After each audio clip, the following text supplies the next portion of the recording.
Hello students. हमारी आज की वीडियो का टॉपिक है inline functions. Inline functions functions की एक ऐसी टाइप को कहा जाता है जिनको जब भी कॉल किया जाए तो उनकी कॉल की जगह पर उनका जो तमाम कोड होता है, यानी जो फंक्शन की बॉडी में कोड लिखा गया होता है, उसको रिप्लेस कर दिया जाता है।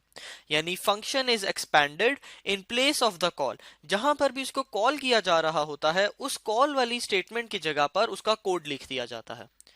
अब इस चीज को हम लोग कैसे करते हैं और इसका फायदा क्या होता है, इस वीडियो में हम लोग इस चीज को डिटेल में समझेंगे।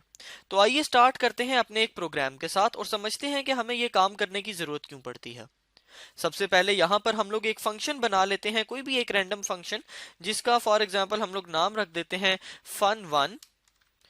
और fun1 जो है हमारे पास एक इंटीजर वैल्यू को रिसीव करेगा और उसको प्रिंट करवा देगा। तो ये हमने एक फंक्शन बना दिया। प्रिंट करवाने के लिए यहां पर हम लोग सी आउट की स्टेटमेंट यूज करते हैं। पैरामीटर हमने इसका एक्स बना दिया, जिसके अंदर ये इनपुट को रिसीव करेगा और फिर उसको प्रिंट करवाएगा। अब यहां पर फॉर एग्जांपल हम लोग फन अपने मेन फंक्शन के अंदर fun1 को कॉल करते हैं। एक दफा इसके अंदर हम लोग 5 भेजते हैं, यानी 5 जो है एक्स के अंदर जाके सेव हो जाएगा और फिर उसको प्रिंट करवा दिया जाएगा। इसी तरह इसको दोबारा कॉल करवाते हैं, इसको यहाँ पर 6 भेज देते हैं। इसी तरह इसको दोबारा कॉल करवाते हैं और एक दफा यहाँ पर जो है हम लोग 7 भेज देते हैं।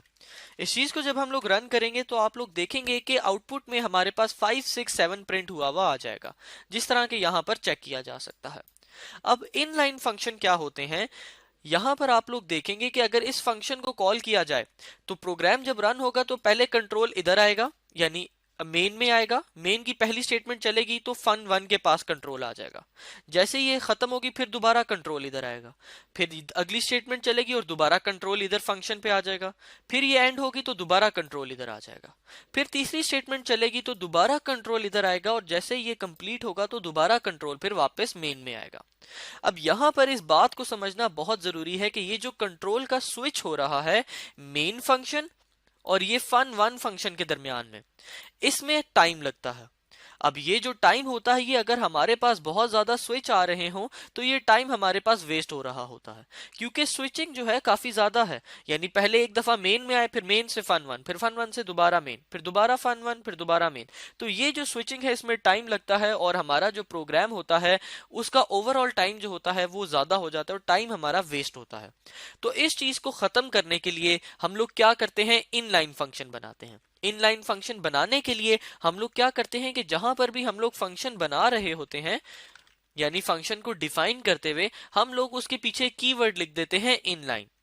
अब ये यहां पर इनलाइन हमने कीवर्ड लिख दिया तो इस बात का ये मतलब होगा कि ये जो हमने फंक्शन बनाया है fun1, ये एक इनलाइन फंक्शन है। और अब क्या होगा, जब प्रोग्राम रन होगा तो ये जो हमने इसकी कॉल करवाई है इसकी जगह इसका ये वाला कोड जो है आकर एक्सपैंड हो जाएगा या रिप्लेस हो जाएगा। जिस तरह यहां पर हमने लिखा था कि function is expanded in place of the call, ये इसकी कॉल वाली जगह है। जैसे ये वाली हमारा प्रोग्राम इधर आएगा तो हमारा जो कंपाइलर है वो ऑटोमेटिकली कंट्रोल शिफ्ट करने के बजाय इस फंक्शन की तरफ क्या करेगा कि इसकी यही वाली स्टेटमेंट जो है उठाएगा और ये यहां पर लाके इसकी जगह पर पेस्ट कर देगा और इसको रन कर देगा। और यहां पर हमें परेशान होने की बिल्कुल जरूरत नहीं है, इससे हमारा दरअसल कोड नहीं चेंज होगा। ये जो काम होगा ये हमारा कंपाइलर जो है हमारे कोड को चेंज किए बगैर खुद ही बैक एंड पे ऑटोमेटिकली कर देगा। इससे फायदा ये होगा कि हर जब भी कॉल होगी तो वो मेन के अंदर ही उसका तमाम कोड आ जाएगा इस फंक्शन का, और कंट्रोल जो है वो मेन से किसी दूसरे फंक्शन की तरफ जो स्विच हो रहा था वो नहीं होगा, और जो स्विचिंग का फिर टाइम लग रहा था वो भी जाया नहीं होगा। अगर इस चीज को देखेंगे, इस चीज को हमारा कंपाइलर किस तरह रन करेगा, हमारा कंपाइलर इसी चीज को यहां पर कुछ इस तरह रन करेगा। अभी हम यहां पर इसको नीचे लिखकर देख लेते हैं। इस हर जगह जहां पे भी ये फंक्शन कॉल हो रहा है उसकी हर जगह पे जो फंक्शन की जितनी भी स्टेटमेंट्स होंगी उनको यहां पर लाकर एक्सपैंड कर दिया जाएगा और हर दफा जो है उस स्टेटमेंट को एग्जीक्यूट करेगा और ये मेन ही में हमारा प्रोग्राम कंप्लीट हो जाएगा। इधर इसको स्विच करना ही नहीं पड़ेगा और हमारा जो ओवरऑल टाइम है वो बच जाएगा। तो ये होते हैं स्टूडेंट्स हमारे पास इनलाइन फंक्शंस। इनलाइन फंक्शन जिस तरह के अभी हमने देखा था इस्तेमाल किए जाते हैं एलिमिनेट करने के लिए टाइम वेस्टेड, यानी जो भी टाइम जाया हो रहा था स्विचिंग में वो खत्म करने के लिए। और ये खत्म किस तरह होता है, for switching between calling and called function, यानी जो कॉलिंग फंक्शन होता है जिस तरह के यहाँ पर मेन है जो किसी दूसरे फंक्शन को बुला रहा है, और जो कॉल्ड फंक्शन है जो कि है fun1, इन दोनों के दरमियान स्विच करते हुए जो टाइम वेस्ट होता है उसको खत्म कर दिया जाता है इनलाइन फंक्शन की मदद से। इनलाइन फंक्शन को अभी हमने देखा था कि हम लोग बनाते हैं इनलाइन का कीवर्ड यूज करके। ये यहां पर आप लोग देख सकते हैं, ये इनलाइन का कीवर्ड हमने यूज किया है। और ये इनलाइन का कीवर्ड हम लोग जिस तरह यहां पर अभी देखा था, फंक्शन को डिफाइन करते हुए भी यूज कर सकते हैं और इसको डिक्लेयर करते हुए भी यूज कर सकते हैं। यानी यहां पर अगर इनलाइन हम नहीं लिखते तो हम लोगों ने इसको डिक्लेयर अगर करना था, इनलाइन fun1 int x, ये हमने इसको डिक्लेयर किया और यहां पर भी हम लोग इनलाइन लिख सकते हैं।